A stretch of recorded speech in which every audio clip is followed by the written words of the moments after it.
Professor Dr. Nuno Medeiras, seja bem-vindo pela primeira vez em Moçambique, graduado em Sociologia, mestre em Sociologia Histórica e doutor em Sociologia da Cultura. Em primeiro lugar, gostaria de ouvir-se qual é a fragilidade nesse setor cultural que tem notado geralmente na área em que já atuou de gestão cultural.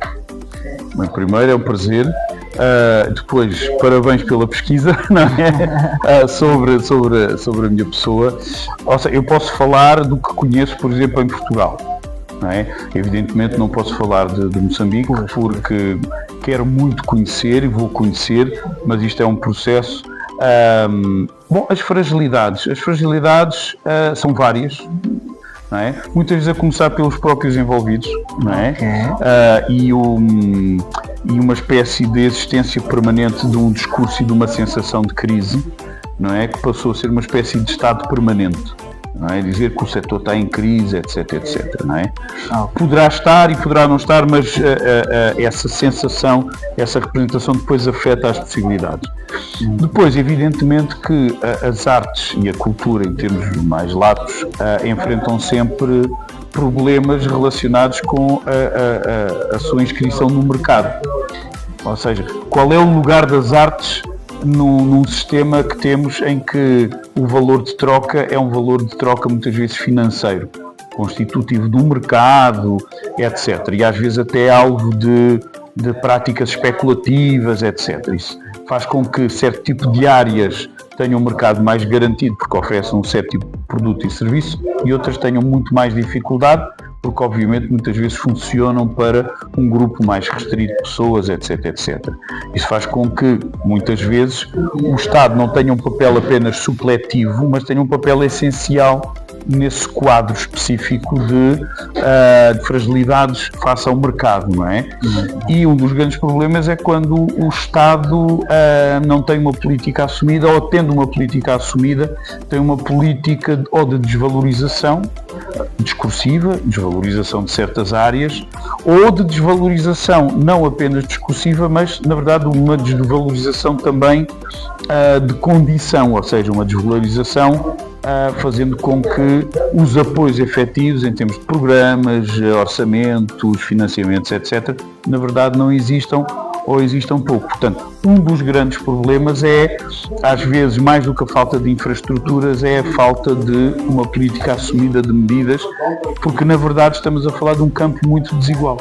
Muito bem, e falou de financiamento. Quero agora focar para este continente africano onde nós residimos, uma vez que é a primeira vez que o doutor vem para a África. Qual é o olhar que tem para a África, sendo que é um continente que tem muitos recursos identitários sobre cultura, porém em questões de recursos financeiros é inferior em relação aos outros continentes. Qual é o olhar que tem para a África na cultura daqui a uns 5, 10 anos? Olha, é um olhar que ainda é em aprendizagem, mas é um olhar que se recusa olhar para a África como uma espécie de unidade homogénea. Há muitas Áfricas dentro da África, não é? Há muitas Áfricas dentro de Moçambique, há muitos Moçambiques dentro de Moçambique. E comparar, sei lá, a Argélia com a Namíbia é comparar duas realidades que são muito diferentes, apesar das suas enormes semelhanças. Comparar, sei lá, o Gabão com o Malawi, comparar a República Centro-Africana com Moçambique, não é? Portanto, é difícil fazer essa comparação, sabendo que a África enfrenta alguns desafios e tem alguns problemas comuns, mas também tem a sua diversidade, não só etno-linguística ou cultural, mas também mesmo a sua diversidade social, económica, política. Eu acho que o grande desafio para mim é o desafio do desenvolvimento. Muito bem. Onde há fome, onde não há condições, onde não há infraestruturas, a cultura existe, mas existe de uma forma sempre mais difícil, em apneia, em esforço, não é? Se a pessoa está com fome, a pessoa vai pensar na fome, vai trabalhar para a fome. não é? Mesmo que seja capaz também de produzir e de viver cultura, obviamente. Mas eu acho que para já o grande desafio é esse, é o desafio do desenvolvimento, que é obviamente um desenvolvimento económico, mas também político, mas também social, e é um desenvolvimento que tem que ser feito reconhecendo o maior desafio de todos. É que a África poderia depender só de si, mas na verdade há forças exteriores ao continente africano que amordaçam um pouco o continente e o seu potencial e a sua força. É isso às vezes que eu sinto, que eu vejo uma pulsão, uma capacidade, uma vontade até incrível, que é um exemplo, que é uma referência, mas depois vejo que é preciso subir uma montanha enorme, não é? Por isso é que ainda o outro dia falava,